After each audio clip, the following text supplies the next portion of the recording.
Is Christian coming? I don't think so. I think he's busy. I know he said he had to go and see some family, which is good. Good for him. We'll catch up soon. Anyway, we're already live. The people will come. Ooh, if you're just joining us now, Inter Worldwide, Inter 3, Milan 0. Salute, Bruno. I know people already think Australians have a problem with alcohol at 2:50 in the morning. Why not? Hey, I was worried about this game because, by the time I finished at 3 a.m. and then Manchester City start playing at 3 a.m., I'm not going to sleep until 5. But when Inter win, it gives you that extra motivation. When Inter beat Milan, it gives you even more that motivation. But then when Inter beat Milan, go 4 points clear, you just want to run down the street naked. Well, you do, but it doesn't help because their fans just chat shit all the time, and it's just unwarranted. Like, I said it to my friend on the forum yesterday. I feel like I've been able to deal with Juve fans okay this season because they're Juve. They've won their 9 in a row. They have every right to keep bragging. But I think the Milan fans, as we can all agree, have just become more and more sufferable as the season has gone on. 5 people in the live chat now. Make sure you hit a like. 5 minus 2 is 3, which is how many goals we've scored in the derby today. Handanovic with another good save. Let's keep that clean sheet. Let's keep that clean. Best goalie in the world. Don't at me. Or at me. That's okay. I'll start off by holding my hand up and saying he has been phenomenal today. And you know what? Ever since Zlatan. Dude, he legit did the fucking prostitute hooker walk of shame when he had to walk off. Like, that's how embarrassing it was. Like, couldn't make eye contact with anyone. I'm like, that looks like a hooker holding her heels at the end of the day when the sun comes up. Another Handanovic save. Yeah, this guy's an animal. That was a freaking laser. At your music festival, because clearly that's a bigger priority than winning another Scudetto. 100%. All right. Live score is going down on the bottom. Milan 0 Inter 3. Who was your man of the match, dude? It's like an all you can eat buffet. Man, working from the back, Handanovic. You could say he's the man of the match. However, would we still have won this game without him in goal? Probably. So no, man. I just think we've been really good on the field, bro. We might have conceded 1 or 2, but I don't think he's won the match for us. He's got 100 reflexes in FIFA. Yeah, you know what? Did you do that? Did you edit that and put that on yourself and upload it to No, it's how it is. It's always been. Look, if Honda didn't make those saves, I think it was 3 space of a minute, it would have been 1. Right. 100%. 1-1 Inter, Pazza Inter. Right. Sorry, Gagliardini just got chopped. He's still on the floor. But Ericsson, wow. Brilliant.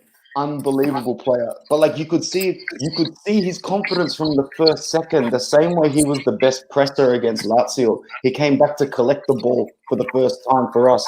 And from there it was just full steam ahead confidence-wise. I thought Brozovic was very good tonight. Very, very good tonight. I thought Barella had a really good first half, but in the moments where Barella needed to be his best, he was his best, and then he went a little bit invisible throughout the day. But as you saw, Bruno, his link-up play, that whole Barella, Hakimi, Lukaku play, that's ridiculous over there, bro. It's unstoppable. It's a cheat code. Look, I think that Hakimi was probably the most forgettable performance of the night. I think Theo Hernandez just man-marked him too well.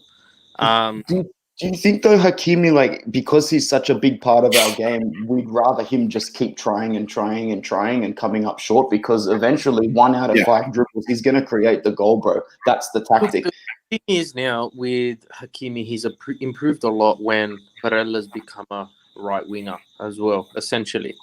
Yeah. And they have to rely on just Hakimi, and that's the benefit of that.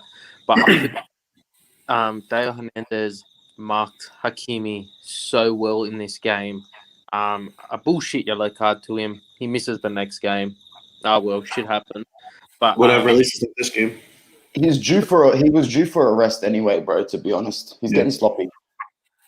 Yeah, look, it's good to see. It would be good to give Damian some minutes as well. Closing out the game.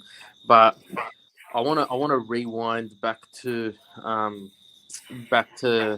we'll say around this time, first half of the season, where trending on Facebook and Twitter was Conte out and save Ericsson and Worse. why not use Skriniar? And you can see that Conte has proven the world that he kept Skriniar on the sidelines until he was ready. And since Skriniar's come in, have been ridiculous. And Yeah. the same Ericsson. He's kept him on the sidelines until he's done what is needed.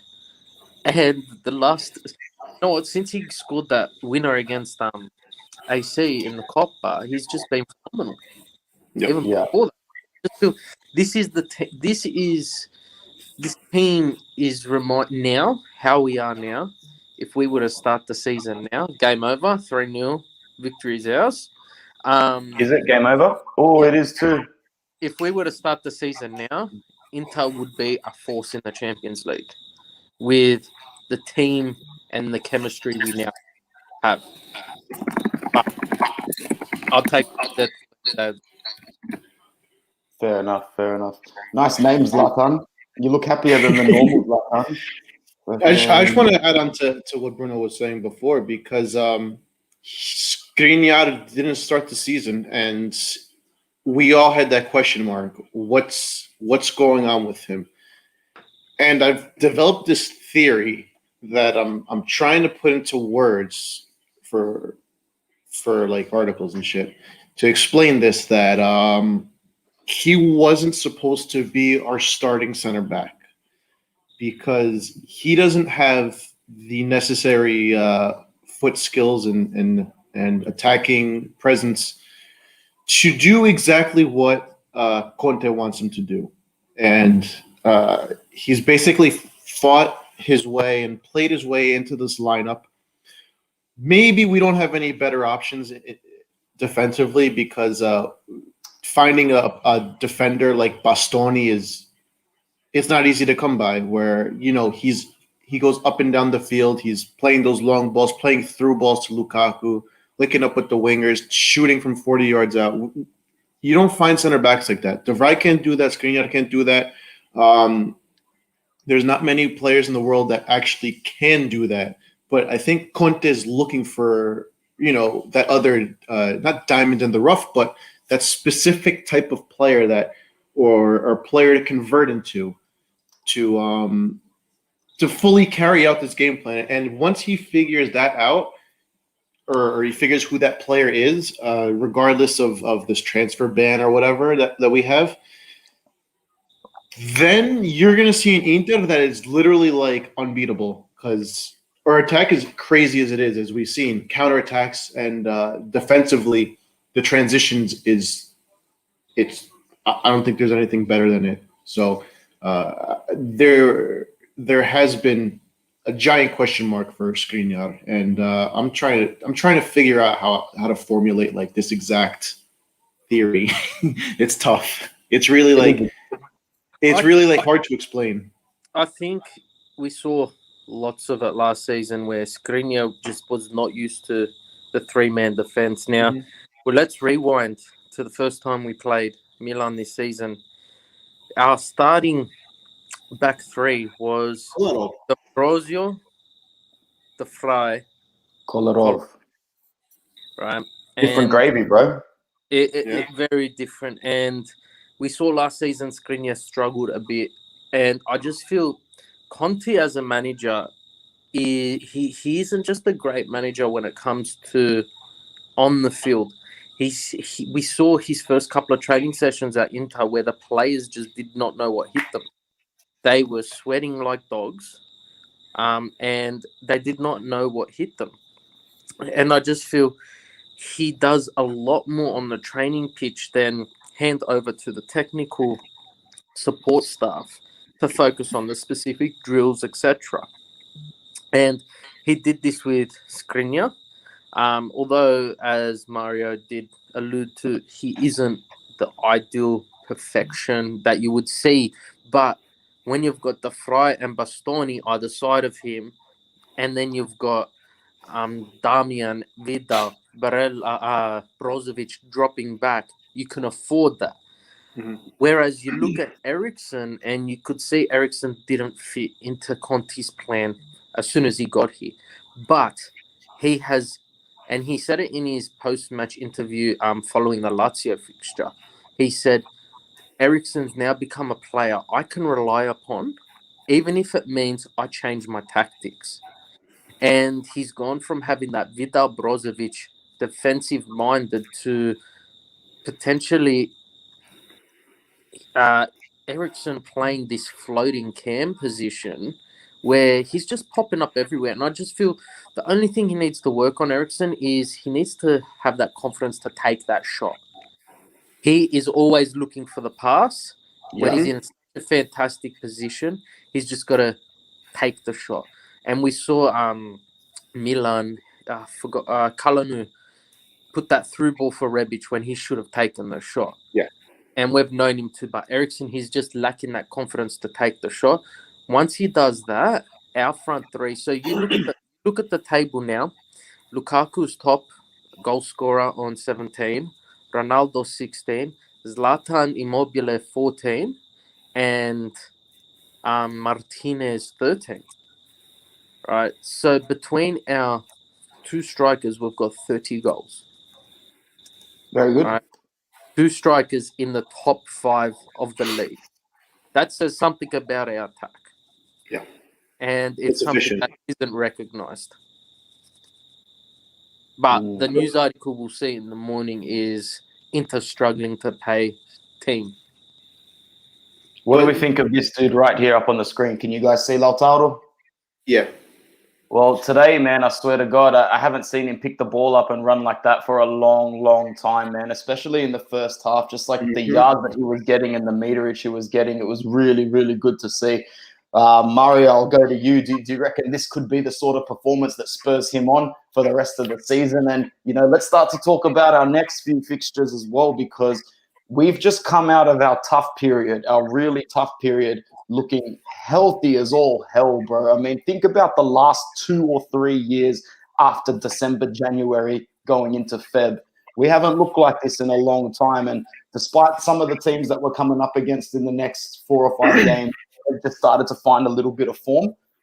But don't talk to us about form, yeah? We are the form side. So, Mario, what do you think? I like what I saw from Lautaro today, and the past few games he's been doing better. We've seen him do less of those stupid little flicks to Lukaku or to the midfield, whoever, and he's taken that first touch in front of him and tried to play off of that. I think also that he's finding himself in better spaces to actually run with the ball. So, like you said, like he hasn't had that much space to just take 30 yards with the ball. It doesn't happen often because he's finding himself in the wrong spaces. He's looking to post up on the last man and flick to Lukaku more often than not, and that's my problem with him.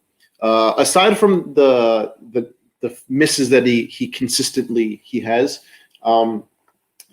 he finally just settled the ball instead of trying to do too much or to do the impossible or do some stupid flick to make a YouTube video.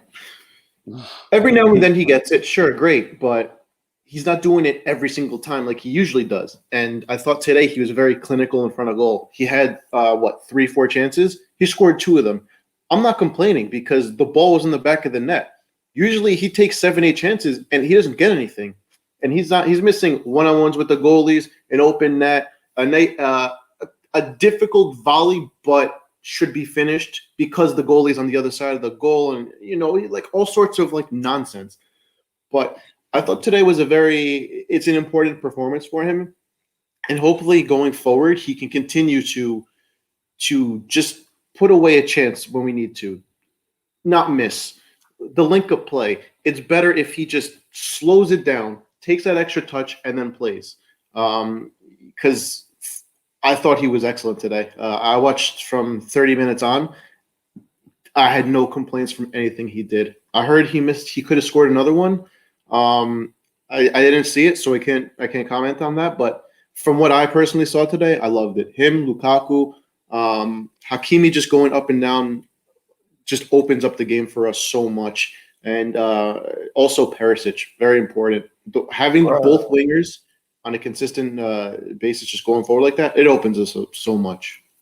My next thing I was going to say, bro, was how good was Ivan Perisic today, man? Like, that was like a next level Ivan Perisic we've seen. And can I just give a big shout out to our brother Akil, who is in the house. My man, how you feeling? You must be feeling good after that. Yo. Oh, man. Completely worth it, man. Waking up 6 a.m. for this game. What a beautiful game, man. 6 a.m. What are you doing with that? Catch me dead for it. Yeah. I was in bed holding my phone like this, watching from the beginning. Oh, man, well worth it, man. Absolutely. What a beautiful game. Loved it. It was, bro. Bruno, what was your tactic time-wise, man? Because believe it or not, like, I was actually in bed by 9 o'clock. I felt really tired. I'm like, man, if I can channel this tiredness into getting sleep now, it'll be amazing. So I actually clocked like 4 hours before the game. I'm willing to bet you haven't slept yet. My son woke me up at 6 o'clock Sunday morning. And I sleep currently 3 Monday morning, and I feel like I could go another 24 hours after the game.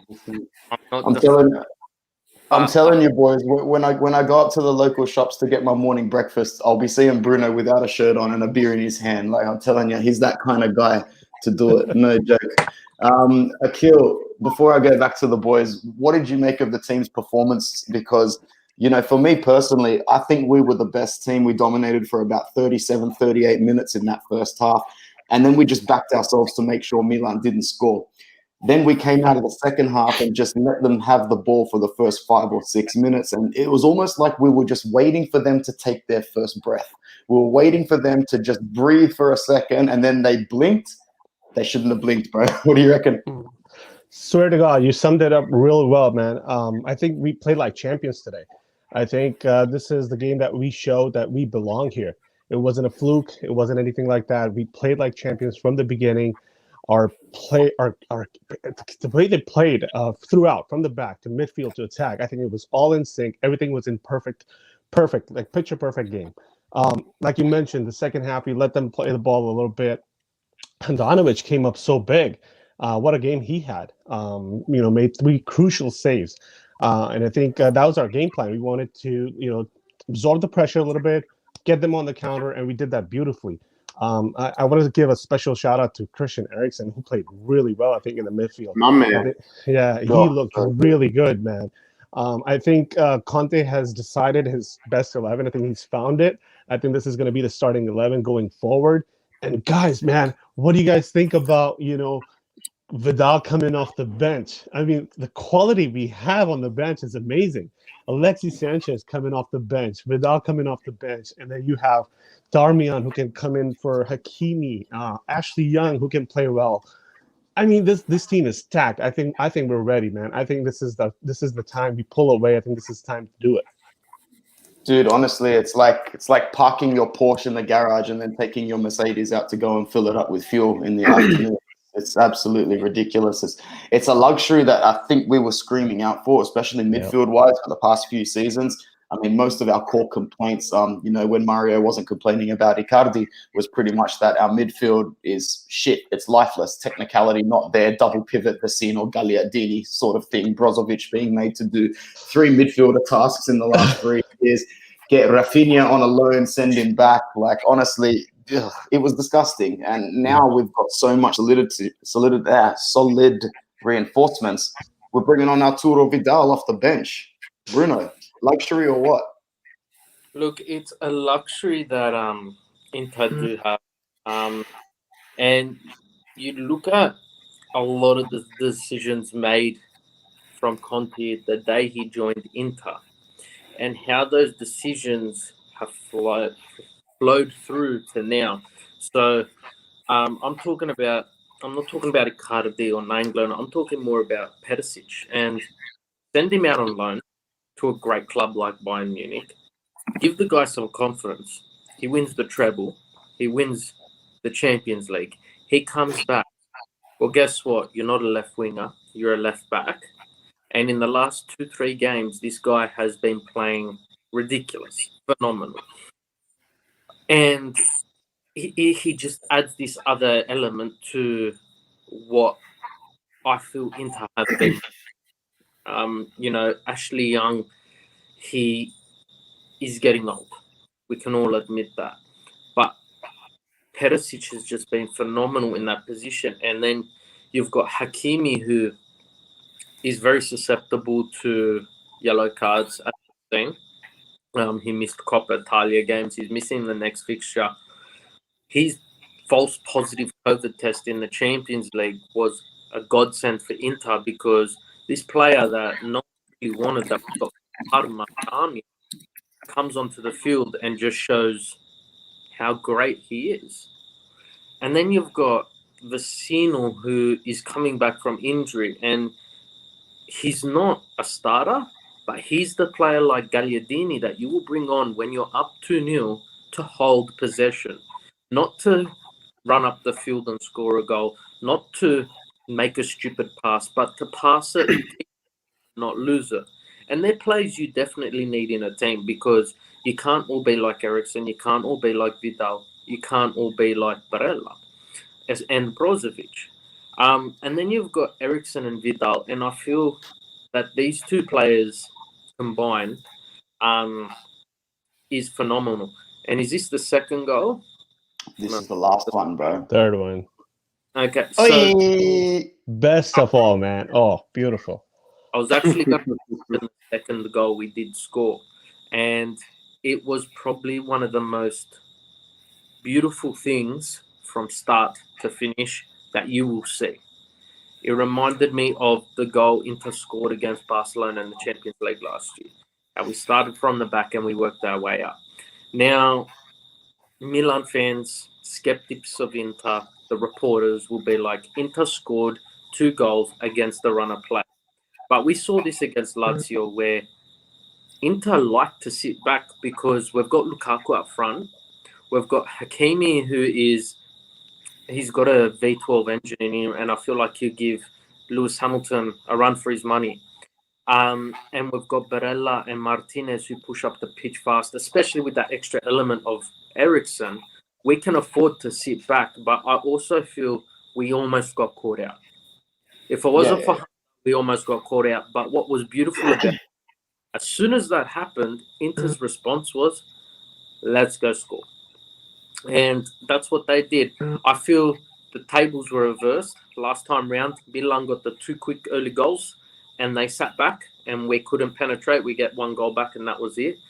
That goal after 5 minutes just set the tone for Inter. And I don't know, we've been scoring at the start of the season, we were scoring a lot of late goals, but now we're moving back to the trend where we're taking control of the game and we're showing our opponents we're in charge and you're not playing football, you're playing Inter's game. And I feel that's champion mentality. The counterattacks are really, really important for us because if you look at how we score our counterattacks, when Lukaku specifically scores counterattacks, we sit back for 5-10 minutes, and that allows the other team to just push forward at will. Milan pushed forward on us for 10 minutes. We just sat back, took the pressure, ate the shit, and then all of a sudden, what kind of situation do you want your Lukaku to be in? Do you want him to be in a 1v1, 1v2 situation, or a 7v7, 8v8? So you sit back, you take the pressure. The long ball to Lukaku, he's bigger, stronger, faster than any defender in the league, except for maybe Skriniar and De Vrij, and that's about it. So he's got the player on his back. What does he do? He turns the defender. He takes a big touch past the defender. He's one-on-one with the goalie. How many times have we seen that this season? That it either creates a chance or it ends up in a goal. You know, we saw it last game against Lazio. He did the same thing, got Lautaro a goal. He did it today. He got himself a goal. That is such an important part of our game. Sure, you could say whatever you want about it. It's effective. I don't give a shit. It's probably the biggest cheat code in Serie A right now. Lukaku turning at midfield with all he has to do is beat one defender or straight through on goal. You know, like he had the second one today where Kjaer He made the slide tackle. Lukaku cuts back, puts the shot on goal, gets the corner. But still, it doesn't matter. Those are the chances we want. I take that over slowly building up and pressing in their third any time of the week. It's proven to get results. Like I'm sure if there's a statistic out there, how many goals Lukaku has scored off of counterattacks, like against the run of play, whatever you want to call it, it's up there. The percentage is probably a lot better than people would realize because it's fucking good. It works. Definitely, it works. Well done. Yo, let's start going into some of the comments. We've got comments stacked up because we've been talking the whole time. Handa, best game of the season. Well done. 100%. It's always nice when people rock up to work. No, I'm just kidding. I've got to stop saying that, bro. It was fantastic today, as has been fantastic in the last 5-6 games. Do I think that we should, start him next season all over again? No. But at the moment, we're starting to lose time in terms of replacing him for a first-choice goalkeeper. Our gameplay has improved a lot ever since integrating Eriksen into the starting lineup. 100%. Most questions, simple question. Since Vidal is back, is Eriksen dropping to the bench?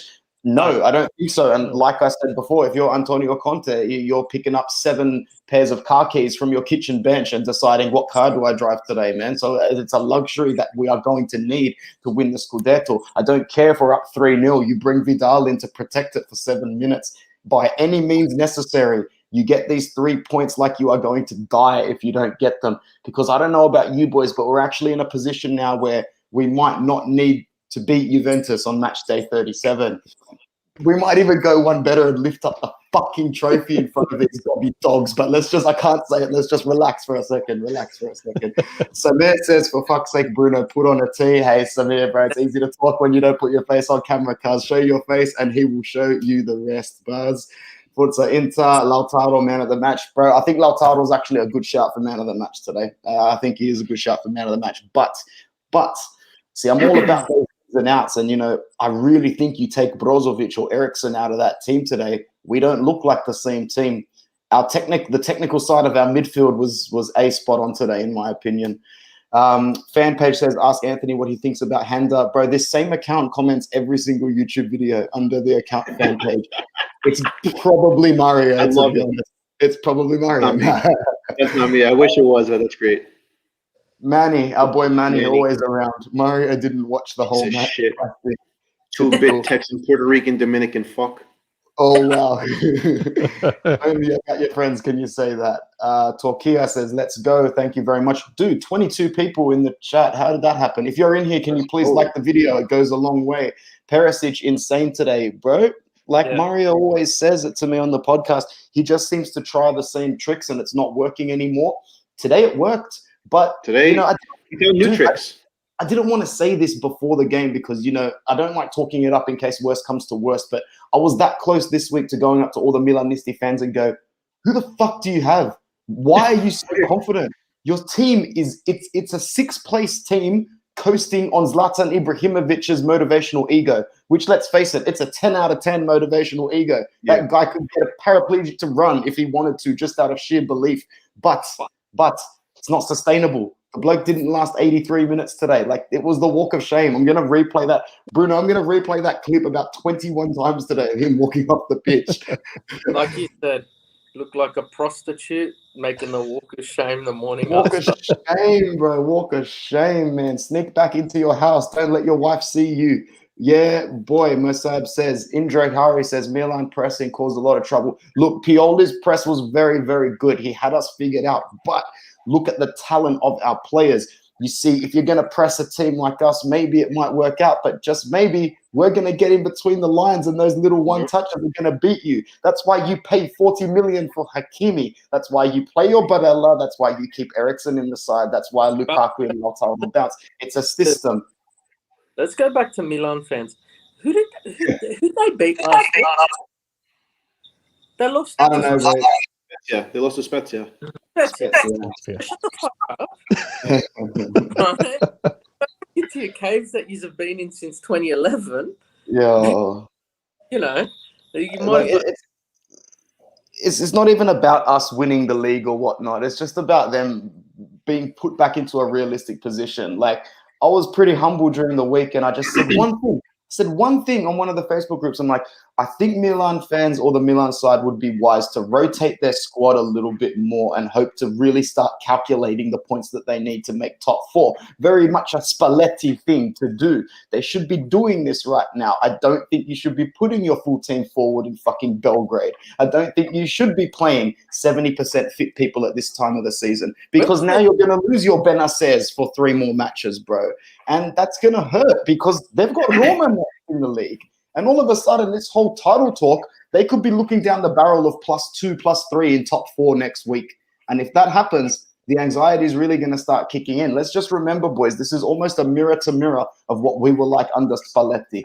So we'll see what happens. What about Handanovic's performance? Amazing. Dude, incredible performance today. Like vintage, man of the match performance. As Bruno said, man, that really should have been 1-1 in the first 5 to 6 minutes. A couple more comments. We've just got some boys really, really up and in. Samir, Perisic are not a fan favorite this season, but they show up in biggest game in a decade. Ha ha ha. Thank you very much. I get exactly what you're saying. It was the biggest deadbeat in the decade, 100%. What else we got? Eriksen is a must until the end of the season. As we said, man, we got the luxury. If Eriksen's only feeling 70% fit, put him on the bench. If Vidal's 80% fit, put him on the bench. Play your 100% physically adaptable players, and we just might get 3 points in every single fixture. Andanovic made 8 saves today, by the way. Brilliant, man. Wow. 8 saves. It's not That's like a lot. Milan. It's not like Milan were trash today. I think they performed at their level. They're not a world-class team, and they don't create world-class chances. They're not there yet. Yeah, but what they can do is flood the box really, really well. And they've got some players with a really good footballing intelligence. Like, I'll put my hand up right now. I would take Frank Kessier if you offered me him tomorrow. He is a great player. He's literally, I reckon he's just a Gagliardini with about double the physicality and double the ability, in my opinion. So I will take him at all. Much more efficient. He's been excellent this year. Big shout out to our boy Raul Uncle Sharma, who, you know, I've been looking at him, has been worse for wear. The last few days, he's been sick at home, but always doing his thing. So I hope this put a smile on your face, my brother. You deserve it. Feel better. Feel better. We need a win against Genoa next week. So Genoa, our whipping boys of the last 4 seasons, they've really started to turn it around. Like, I was convinced they were going to get relegated. Now they look like they could be in the running for, you know, even a top half of the table finish. It's really, really weird.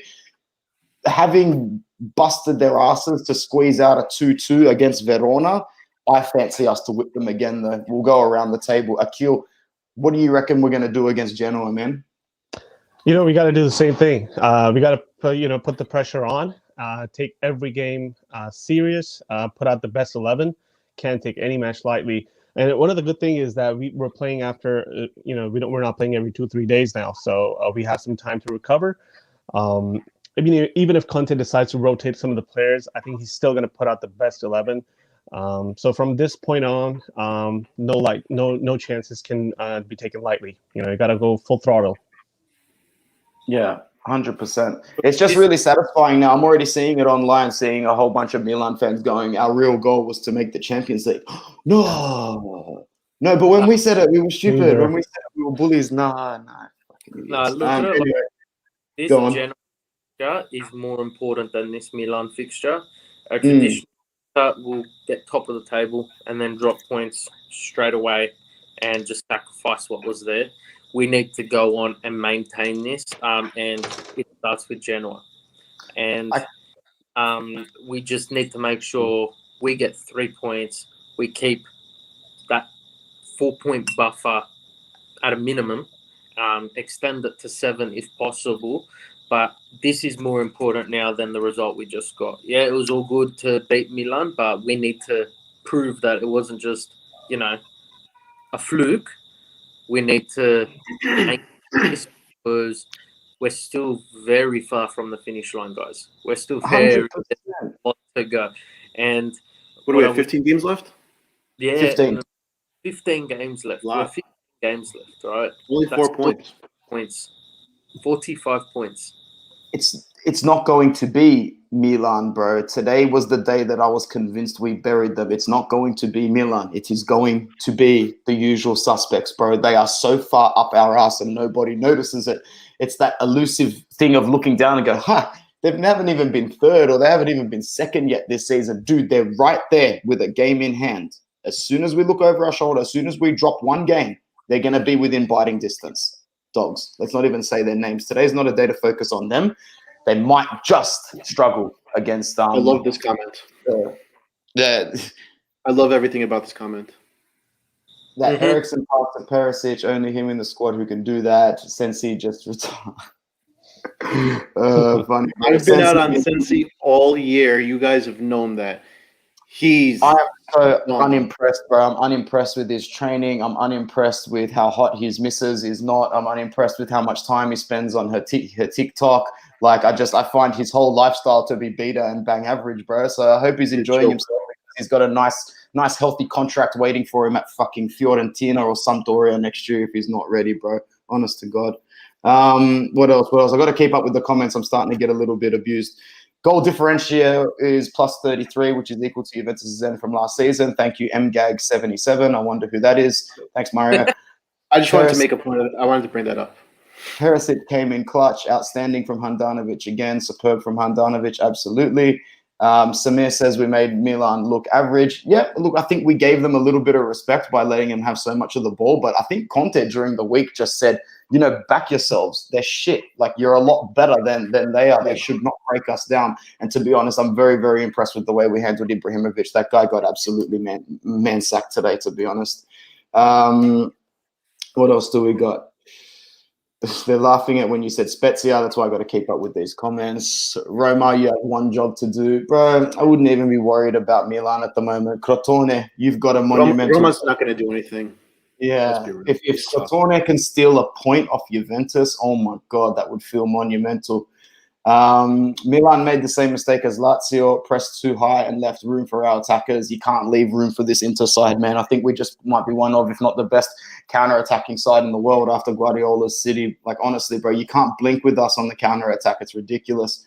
Hope Barella and Skriniar is okay. Skriniar did take a knock about 60 seconds before the whistle, and I haven't had time to check in on that. So if anybody's got time on the panel, just check in on that right now for me. Nothing. Nothing. Yeah. Nothing. Fantastic. If nothing's come out, if he was seen at least walking, then it should be okay. And Barella was just cramping, tired, Yeah. fatigue. So, Makes sense. Didn't he get subbed off with about 6 minutes to go? Yeah. He looked like he was struggling when he walked off, but I think that was just the heat wearing off and the adrenaline wearing off. And just another thing. One more thing. Ericsson outtouched Brozovic today. Very important. Beautiful. Lula have 30 goals. Lautaro is the top league scorer. Lautaro is the top league scorer without penalties. That's a Twitter-worthy statistic right there. Oh, wow. Get on top of that one, bro. That's actually surprising. If he reaches, Mo says if he reaches 20, we can get Barca or City to offer 80 million from one end of the spectrum. Barca have no money. Barca's poor. They have less money than we do. But you know what's going to happen is we're going to get to that point where he does score 21, 22, and the fan base will be split again. Sell him or don't sell him. And you know what? I can see the benefits for both. So let's just count our blessings that our players and our core, the way Marotta and Suning, whether they're here or not at the end of the season, they made the investments that we needed. They have signed some players where the salary is a little bit big and their resale value will be next to nothing. However, those players we actually picked up for nothing. Your Sanchez's, your Vidal's. So as long as we can sell Sanchez, Vidal, and Kolarov for 1.5 million each, there is no negative on the Plus Valenza side. However, you get a player like Lautaro, no matter what, he's going to be 3 or 4 times the Plus Valenza when we sell him, no matter what. If worse comes to worse and we need to sell some assets, our books will remain green. The goal should be to not sell any of the assets that win you silverware. But we'll see how we go there. King Darian, shout out to you for always stopping by the chats. Now Conte is starting Ericsson. Will he hook him up with the hair doctor? Bro, his hairline is receding big time, but as long as he's playing good football, couldn't give a shit. Voodoo says Sensi's the biggest waste of money. Boys, it's hard to believe 2 seasons ago, this was we were looking at this guy to be the talisman for the team. Akil, bro, give your... I call this shit. Yeah, he started off really well. I mean, you're right. We were looking at him, to be the next midfielder.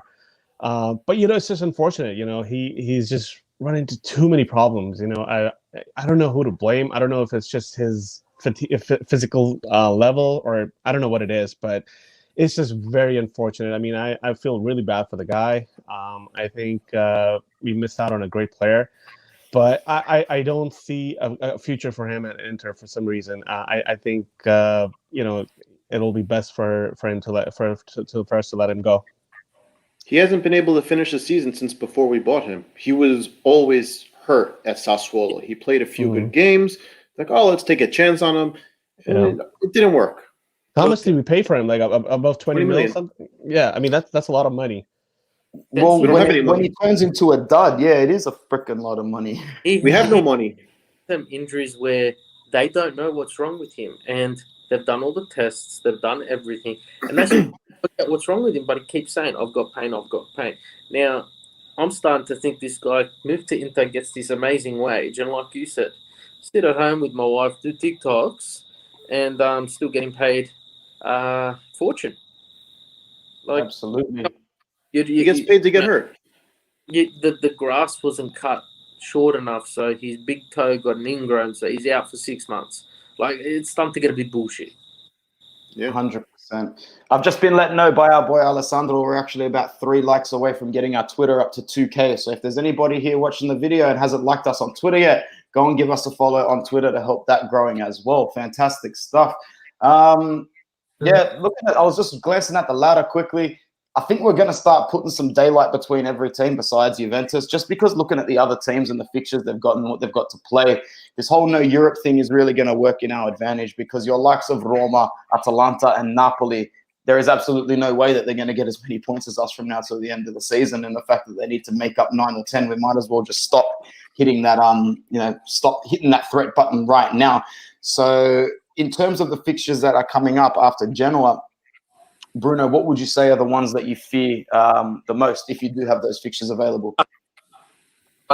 Atalanta is my biggest pain point now. They're starting to find form, and they're starting to find form in Europe, in Italy, and they're moving into the Champions League again. So I'm sure we face them shortly. It's not too far away from when we face them, and I think they're our biggest hurdle coming up. If we came out with a draw against them last time, so I feel they're our biggest worry point at the moment.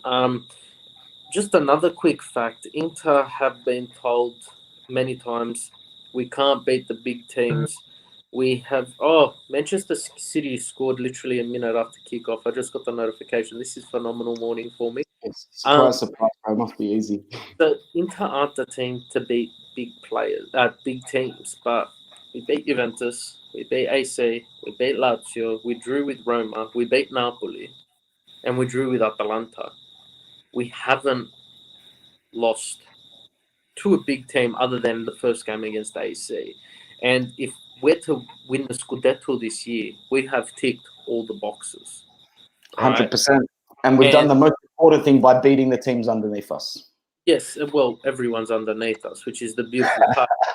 But, I think the win against Juventus in the Serie A was just that morale booster, not just for Conte, but for the team itself and for the fans, because we struggle so much against them, and for us to beat them and get the points is phenomenal. And Materazzi said that Mourinho was always an Inter fan, but Conte is becoming an Inter fan. Yeah. And you can just see the passion in his eyes whenever Lukaku, Martinez get the ball in the back of the net, the celebration, the feeling of euphoria.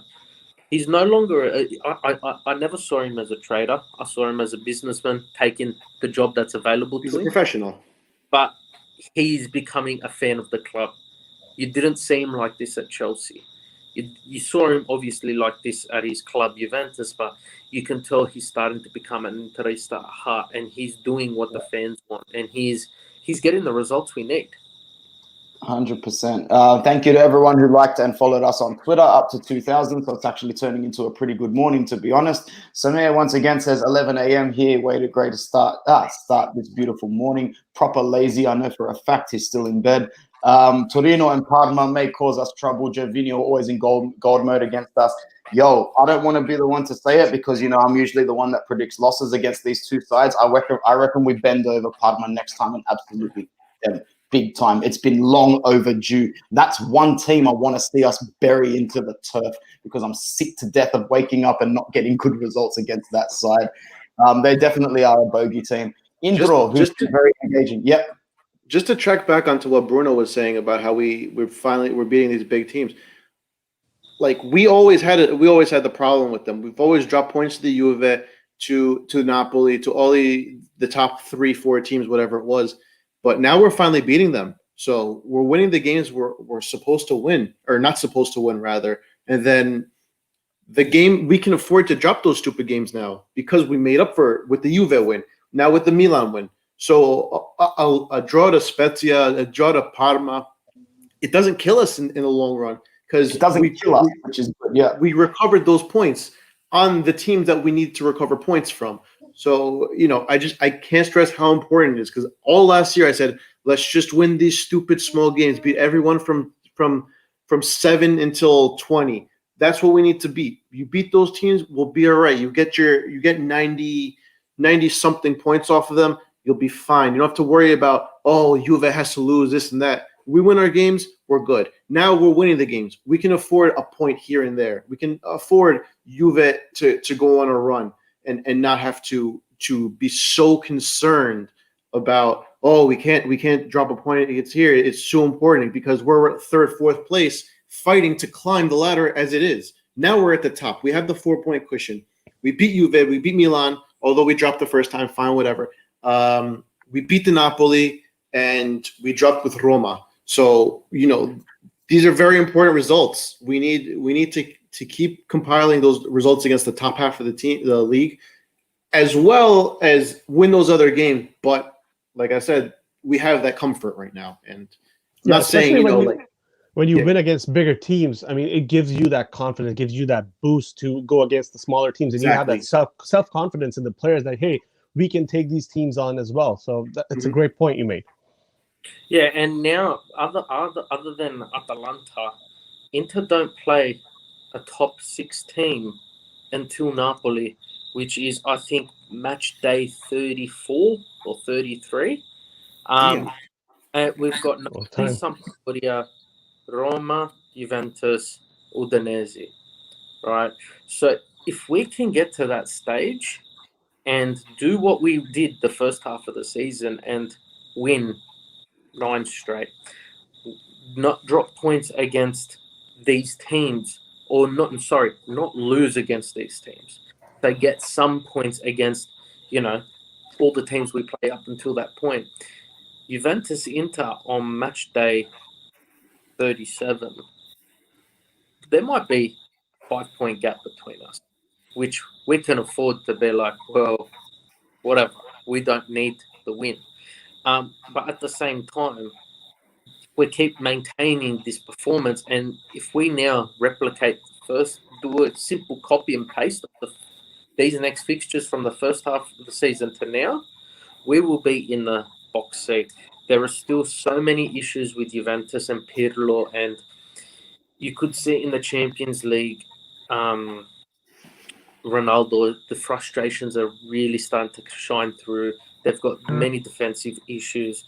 Napoli, they beat Juventus, but they're just not looking the goods. Roma are hot and cold. They win a couple, get them up the table. Then they drop a couple. Then they win a couple. So if we keep maintaining this, I think the rest of the teams are going to do the work for us. Yeah. And I just feel it's going to, a lot of the work is just going to be the other teams taking points off each other, essentially. Yeah, I was on Twitter last week, and someone said, Serie A has become a farmers league. Look at there's no clear-cut first-place team. And I go, are you retarded? This has been the most competitive Serie A in almost 10 years. Not 10 years, but it's a been long time. a long time. Like a couple of years ago, you have Napoli pushing. We were pushing for a little bit, but you don't have the first 6 or 7 teams potentially playing for second place. And first place even, because it's not like we're 10 points on the second place. We're 4 points. And like if we look at the standings, it's between us and 6th place Napoli with the game in hand, it's 13 points. That's really not that much. Like, can I just Napoli, say, man? Go on, Mario. Finish up, bros. Like a team like Napoli, 6th place, 43 points, whatever it is. They win a couple games, they could be in 3rd place. It's very simple. So it's really, and especially with Juve not being the best Juve, sure, it might drag the league down a little bit. But at the same time, the teams are getting better. Milan's better. Lazio's become a staple in the top 4. Roma sucks, but Inter has become one of the best teams in the world. I mean, sure, you don't have anything to back that up with our Champions League, like disaster. But if you put Inter, like the current Inter, against any team in the world, they can compete. You put them in the Champions League knockout rounds, they can compete right now the way it is. It's not like you throw them in, they're going to get, demolished by, or they're going to get knocked out by any team. There's a chance we move against a top team even. I got a little shitty during the week because, the Juventini that I know, especially the ones that can't shut their mouths, they're starting the excuses early, like, if Inter don't win it this season, it's embarrassing. I'm like, right on cue. This would be around about the time you start saying that. In my opinion, it's the complete opposite. Bayern Munich are dropping points this season like they haven't dropped points in 10 years. Barcelona drew 1-1 at home to Cadiz this morning, or Cadiz. Do you guys know who that is? No? Oh, wow, me either. Go figure that one out. They can't win a game in La Liga. Real are performing poorly. Atletico have dropped games in 3 out of the last 4. PSG are 3rd on the ladder. What's that face for, Bruno? Liverpool? They suck. I hate them. Who's that? Fun fact, in Europe's top 5 leagues, Inter's coming second in goals scored this season so far with 57. Equal second, PSG's got 57 as well. They've still got to play Monaco later on today. In first place is Bayern Munich on 62, I believe. So it's we've been keeping a fair few clean sheets. We conceded against Lazio, but I wouldn't even put it down to that. Our 2 frontmen, 30 goals between them, and we're just past halfway in the season. We're scoring. And, as I don't know about Mario being a plastic Inter fan and so forth, so he hasn't seen the games. But if you look at a fair few of these games, Lukaku, Martinez, they've missed sitters, just absolute sitters. And we gave Gagliardini shit last season for missing that sitter. So, that tally could be a whole lot more. So it just shows what this team's really turned into. Those draws that we would be getting against Fiorentina, Benevento and stuff like that are turning into one-way goal routes. And it's just and I don't want to say this, but I feel like I need to. This platform we're sitting at, and I'm not going to say we've won the league, but where we are at the moment, we can't just thank Marotta. We can't just thank Conte. We actually got to also thank Spalletti, because it was his job to get us to Champions League, and that's what he did. And once he showed Suning that, we could get to that stage, Suning then let's upgrade our staff, let's upgrade our players, and go for the next level. So, we've gone from having a coach every 3 days to sitting with Spalletti, moving on to Conte, sticking with him, although he caused so much drama at the club. I think him and Wandanara were on the phone a bit, how to rile up the club and the fans. But we're living in that puta's head rent free, bro. Fuck her. Yeah, no. Look, I feel this started with Spalletti, and he slowly got us there. And then Conte's come, and obviously his professionalism and his experience, not just in Italy, at a club level, at an international level, in the Premier League, he's brought that to us, and he's elevated our game in a way that not many managers can do that. Not many managers can get big, fat, slow Lukaku to the Serie A and get him to perform the way they do. He Yeah. sucks. He paid Back, top bro, dollar he for it. touches shit. He doesn't win 50-50 challenges. He can't shoot. He's a waste of money. And yeah, how many goals has Alvaro Morata scored for his redeemable 50 million price tag? Let's stay on the topic of price tags. Victor Osimhen. Bro. Victor Osimhen, 2 goals, played fucking 4 games, 80 million. That's what we're comparing him to. Lukaku's the only one that was purchased purely from a managerial tactical standpoint, though. Like the manager requested him knowing what he was going to do. It's not a Hail Mary pass like, oh, this guy did 1, 2, 3 at that club, so he should do X, Y, Z here. No. We pushed for Lukaku and didn't settle for the second choice because Conte said, hey, you want to get me a bootleg version of Lukaku? I'll get you a bootleg version of a title challenge. And it's really, really good that we've been able to do that, to be honest. Let's move along to some more of the comments. If Conte wants to bring this team to the next level, he needs to adapt and use his squad more to handle schedule in Europe and Serie A. Indro, I love you, bro, but like we're at the top of the ladder and our coach is 4 points ahead with a win in the derby, and he just beat Juve and the most formed team in Serie A, Lazio. This podcast and this video, I'm not even going against Conte for a second, man. Not even for a second. I was going to say has done everything. To what Bruno said, I've got this magical vision in my head of us winning the Scudetto, and then the camera pans in the crowd, and Spalletti's just sitting there going like that, and everyone clapping and him, and like it's beautiful. I'll die the next day a happy man. And all he's doing is he's just yelling, "Potrebbe essere, potrebbe essere, potrebbe essere." Yeah, I rewatched that video the other day, and I translate fucking that love for it. me, man. Translate that for me. It's like what could have been, pretty much, like, you know, like it could have been, like It could have been. it was that D'Ambrosio penalty where it hit his chest, and they're like, it's a penalty, and the only basis they had was like, well, it could have hit his hand, and he's like, it could have been, like, what the fuck is this shit? Like, what do you mean it could have been? What kind of penalty are you giving when, oh, it could have been a penalty? It could have went out of bounds. He could have been offside. You know, we don't know, but you know, fuck it, let's call it. In the space of 2 minutes at work that day, I went from getting ready to take my 15-year-olds out for court soccer to, oh, well, you know what? Fuck you. We copy off the board today. I'm in absolutely nothing. And you all have to pay for it one by one. Look, you got to remember, in regard to the comment there below, Conte made it quite clear that our goal this season was Scudetto.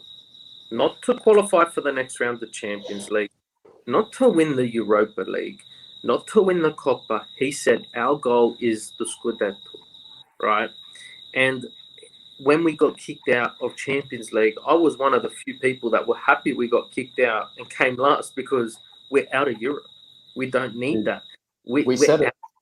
We needed to have this one focus just on this one lane where we're going. And Conte said it as soon as we got kicked out. Our focus was our goal this season wasn't to win the Champions League. Yeah, it would be great, but we weren't going to get there. Our goal is to win the Scudetto. And I think flashbacks of those interviews of him saying that, he will be putting out to the news outlets to say, well, this is what I said I will do, and this is what I did. So, you know what? I feel he's got a lot of respect amongst the team. Whereas you look at Milan and Ibra thinks he is the team, and you know he put an annual leave day in to go to fucking Sanremo Music Festival. I was gonna ask about that, bro, because Capello came out after the game saying something like he shouldn't have gone. So can you check me on this, because I haven't read it up. First of all, where did he go? And second of all, why was it frowned upon? So he went to a music. I don't know if it's happened yet. I feel it hasn't happened yet, but he's asked to go to a music festival, San Remo Music Festival. I believe it starts in March. I'm not sure if it's happened yet, but there's a lot of criticism around it because he's traveling to the festival, then coming back for a game, then going back to the festival. So the criticism was, "Are you bigger than the team?" And even Capello said, "This guy feels like he is Milan, not he is a player for Milan." And I feel that creates such a toxic environment because other players are gonna want to go to music festivals. Bastoni wants to go on his boat with Andrea Bocelli. It's all about doing what needs to be done. Ibra, I feel, you're going to have other players in the squad who are going to turn around and be like, well, can I go do this? But not just that. You also got to look at the environment we're in at the moment where COVID is still a very big issue. And if you're traveling to and from a music festival with potentially tens of thousands of people and you catch this and bring it back to the club, you're sending your club into disarray. So I don't know. Is it the beginning of the end for AC Milan?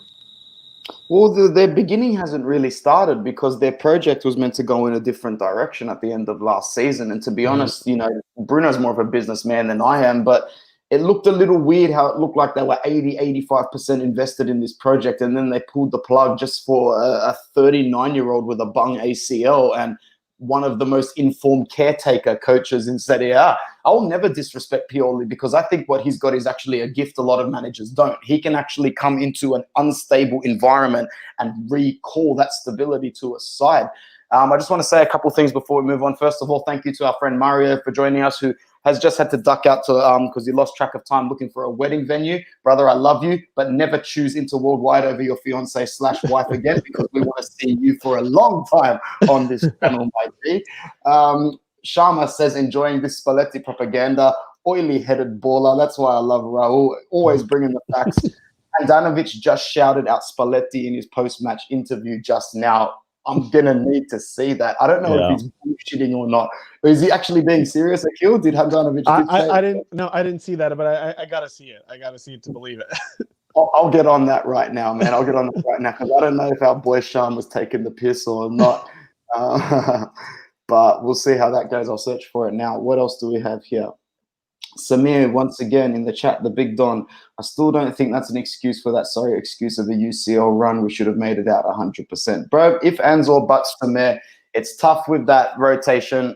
Just try to think about it like this. Inter played more fixtures than almost any team in the world last season. The fact that we got to that Europa League final actually meant we had the smallest turnaround of any side to get ready again. The players of this Inter side would have been so mentally fucked by that point. They'd be starting to ask questions like, how much time do I get with my wife? How much time do I get with my kids? I haven't seen my mum in 4.5 months. They're human beings as well at the same time. And we pretty much told our boys after they lost the biggest match of their career, because let's face it, this team is not a team of winners just yet. They lost the Europa final and Conte said, y'all have got 9.5 days, report back to the Appiano and we go again and win the Scudetto. And if that's what we're going to do this season, the Champions League, I won't even make a single excuse. We live in a day and age where it's no longer just beneficial to go and win the Champions League or make the final for stature purposes. You make the round of 16, what is it, Bruno? You get 20 million, for God's sake. You make the quarterfinals, you get another 16 million. You get all this cumulative. One good run in the Champions League can flip your books from bad to fantastic. And that's why clubs want to go deep or make that sort of push. And it's a process, it's a process. You don't just jump right into it and expect your team to go, deep into Champions League. I mean, right now the focus was always going to be the league title first and then slowly build on. And you're right, it takes time. And from that Europa League final, we didn't have any time at all. I mean, we went right back into Serie A and then Champions League and all those others started. So yeah, turnaround time wasn't there. The guys needed time, and the goal was to go after the title, and that's what we're doing right now. 100%. Mossab, who's been in the chat for a while this morning, thanks, brother. He goes, you think Ibra would have won a treble with Milan? Bro, you only won one league title with Milan and your prime was with Inter. His prime in Serie A was definitely with Inter. And when you look at that Milan side that he had, the Inter side that he was a part of was fantastic, but that Milan side was also a great Milan side as well. And, with Thiago Silva heading the line at the back and with so many quality midfielders, to be honest, it only made sense that he did win a league title. Sharma goes, no, I'm not lying. He said he started our growth with Spalletti, which is, fantastic. That's what we've been saying. That's what I was thinking. Like, it's weird because I was thinking that during the week. I was thinking that as I was sitting down after work. I'm like, we wouldn't be here if it wasn't for Luciano. And remember, Bruno, when Conte first started with Inter, we did this series of videos, and one of them was the best manager of Inter of the decade. And even though we were actually sitting first at the time under Conte, I think we were 14 games into his first season or so. We were first, but we both said it. We're like, no. As of right now, the best manager of our decade is Luciano Spalletti since Mourinho. Because not only did he do the logistical objectives of making the top four, bro, every roadblock in the world that could have come to this guy came to this guy. Like managing those egos of Nainggolan, Brozovic, Perisic, and Icardi in the dressing room with Puta Wanda on the sidelines. We all heard in his second season that unfortunately his brother passed away something like 3 nights before the Empoli game. After training one night, he drove like 4 hours to visit his brother and his family, drove back in the middle of the night and didn't tell anybody because he didn't want to distract us from the last game. Brother, I feel like crying just for him every time I hear that story, man. So what a beautiful human being. And it takes special people like that to make up for the inferior characteristics of other human beings. Would you agree, Bruno? Yep, definitely. Yep, that's it. Yep. I've just read some comments and people are making comment to the action I made. So Patriot Dino, yes, I'm glad you saw the action that I was giving in regards to our friend Juan Donata there. But yeah, look, I just think, you know what, we haven't won it yet. No, and nowhere near it. And yeah, there's still not 15 games to go, 45 games to go. And I feel we're currently on 53, 45 points will get us to 98 points. I feel if we can get to 87, we've most probably wrapped it up. Now, 87, we're looking at around, what's that, 34 points. So 11 wins and a draw out of 15. It can be done. That leaves 4 games for error. Now, that's nothing because we know Inter, and as much as I love and put my faith in Conte, we know if we lose one game, our January, December curse, whatever you want to call it, could move to it could move to March, April, I don't know. But, it could be detrimental to our season. So I feel right now, there's a lot of comments saying we've won there's a lot of comments floating around social media interacting as if they've won the title. Let us have this. We need to enjoy this moment because I don't know if you guys remember as much or if you were following Inter back then, but in the 2011 season, Milan beat Inter in the first game to take the lead in the Scudetto. Yeah. And in the final game, Inter was the only team that could have caught AC Milan, and AC Milan beat Inter. And, it was that game there, even though there was, I think, 6 or 7 games to go before the end of the season. It was that game there that won them the Scudetto. And I feel that our players, after beating the most informed team in Lazio, and who came out yesterday and won their fixture against Sampdoria, which they lost 3-0 in the first half of the season. So that you can clearly see the improvements there. But we beat Juventus, we beat Lazio. Now, the only trophy that's missing in this road to the Scudetto is beating the pretenders in AC Milan and taking back the derby and taking back Milano, because that first game, the penalty, then Ibra, and all of that would have still been playing. The Europa League final still playing on their heads. And I feel that this game here is the game which is corrected their course, and let's celebrate. But on that note, it's currently 4 a.m. here. I was about to say, bro, it's time to go, man. I'm just I've got 4 hours to start work, so I'm gonna have a quick power nap.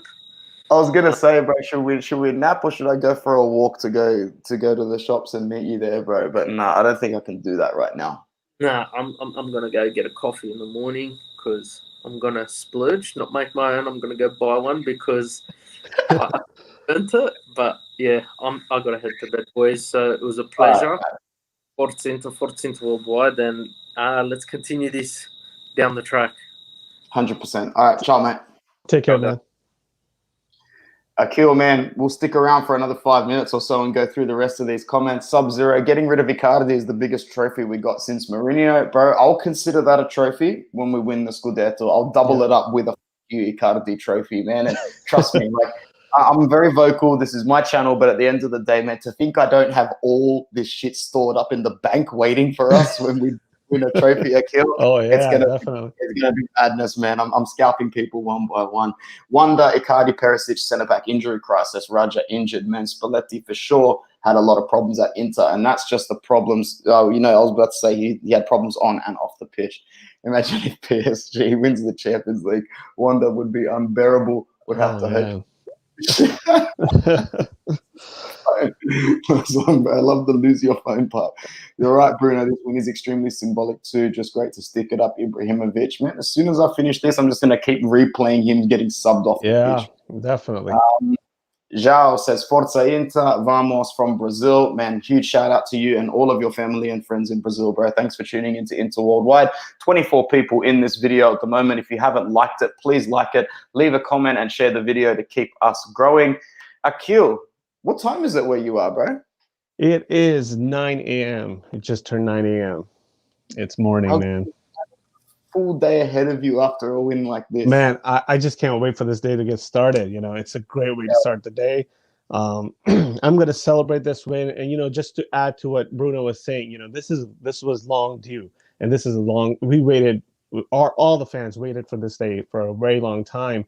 And he mentioned that 2011 derby. And I remember that when we lost the title race. And this time when we won, we are in the race and we're leading the race and we're actually pulling away now. So this is a very meaningful game. So I'm going to celebrate this. I hope you guys celebrate this as well. You know, obviously we have some more games to go, but we got to take one game at a time. Let's enjoy this. 100%, man, 100%. We've got to enjoy this. So just a few things to wrap it up, you know, 3-0 in the derby. Handanovic doing his thing. Oh, so happy with him today, man. Like, I'm going to keep criticizing because I can't. What are your thoughts on Handanovic, Akil? Because I can't remember. I've got so many people come on this channel with different opinions. I forget if you voiced your Handanovic one. Yeah, no, I definitely did. I think he was man of the match for me for sure. I think he came up big. He came up vintage Handanovic.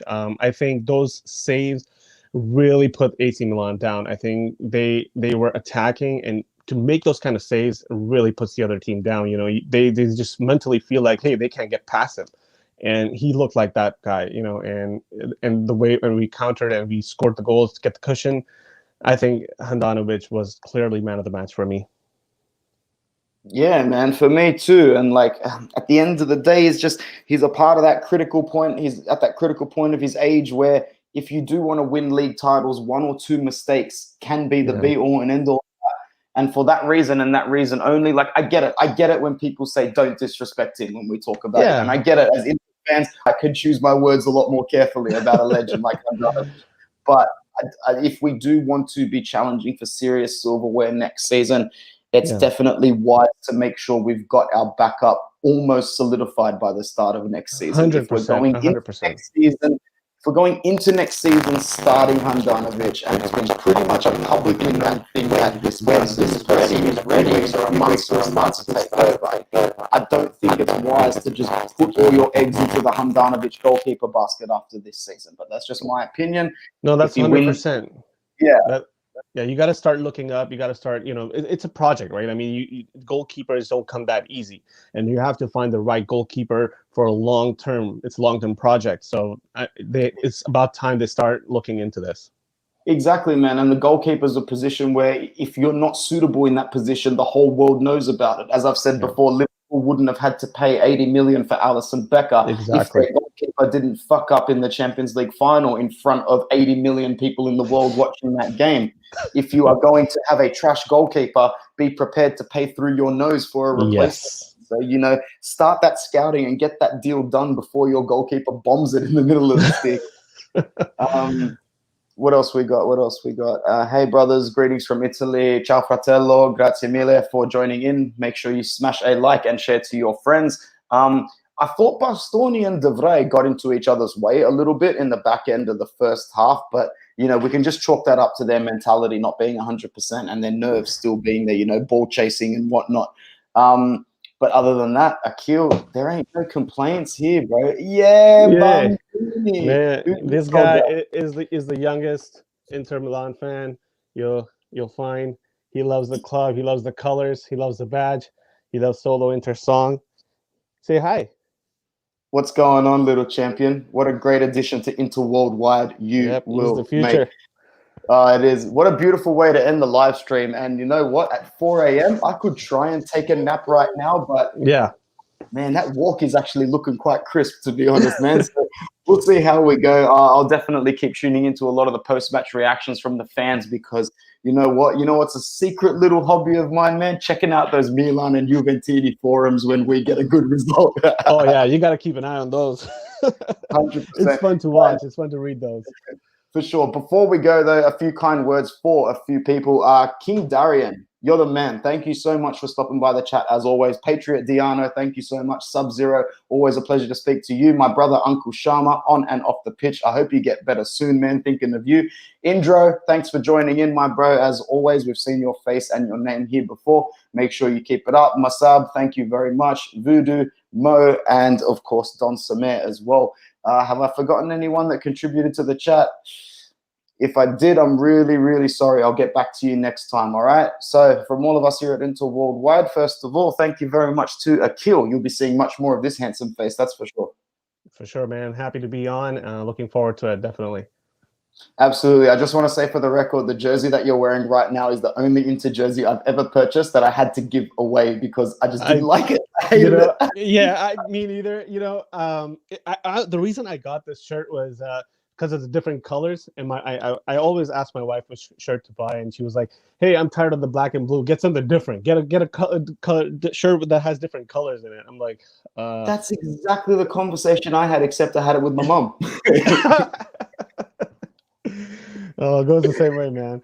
But I mean, this is Sunday morning, 6 a.m. I mean, I didn't even pay attention. I was like, you know what? Dude, it's one of those kits that's growing on me. It'll look better over time. I think it's because I attached it to such a dark period of Inter. I'm like, bad looking jersey, bad period of time. Eva Banega on the back left after 9 months. Man, Let's forget this ever happened, yeah? Yeah, I got to put this away now. 100. All right, thank you to Akil. Thank you for everybody that joined in. And man, 3-0 in the derby. Time to celebrate. Forza Inter Worldwide. Ciao ragazzi. All right, bye-bye.